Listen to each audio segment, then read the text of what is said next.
اللي بيلعب قدام النشامه من لبسه البجامه. سؤال، احلف انك ما قاعد تشوف المباراه عاده هني. ده يعني الفرعون. باصي يا البحر والله سؤال محرج.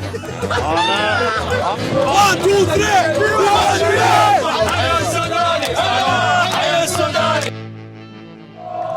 اليوم الاجواء خرافيه في السوق يا جماعه الخير، والله جمهور من كل البلاد، السعوديه هني، الاردني هناك، الفلسطيني هناك، الجزائري هني. يا عبد العزيز يا ابن قطر الأبية، ليش صوتك رايح؟ ما له دخل. معناته ان انت كنت تصرخ طول المباراه. ابيه وتحية من النشامة الأردنية. رايح أكلت الأكبسة السعودية. مو مشكلة. ما تأهلت. على اساس احنا تاهلنا. حلو على قلبي. اتحداه قلت هالكلمه حلوه على قلبي في الملعب. احنا اخذنا جائزة افضل جمهور في البطولة. شو متى اخذت الجائزه؟ جائزه اخذها. الله لا ياكلوك الجزائريين. لا ما تخاف من الجزائريين. والله انا توقعي شخصيا، انا احس ان الجزائر هي اقرب دولة ممكن تاخذ كاس العالم. خلونا نفوز. والله منطق. خلينا نفوز. لا اله الا الله. ثاني حاجة الآن آكل كبة سورية. يلعبون ضد العراق. تلعبون العراق. نستنى.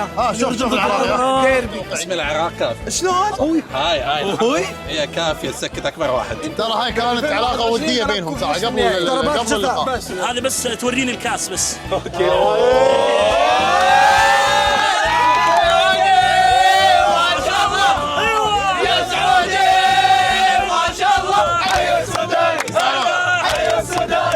الله ما شاء الله ما شاء الله. قاعدين ندور سوري السوق واقف. الجمهور السوري اصرخ اقول لي سوري. عندهم تجمع في مكان ثاني. اقول اللي سوري. مستحيل انهم موجودين هنا. اسمع اقول اللي سوري. منورين والله. يا مرحبا. فايزين عليهم. فايزين ان شاء الله. ان شاء الله. الكل فايز. يحلم حقا يحلم يعني يحلم. التنافس الشريف موجود. لا بالسهل. بدي أجيبهم على الأردن وطعميهم منسف ومع كأس العرب.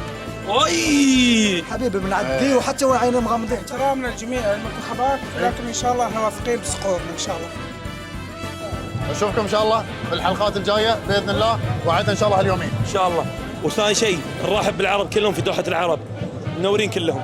السلام عليكم حبيبي. حبيبي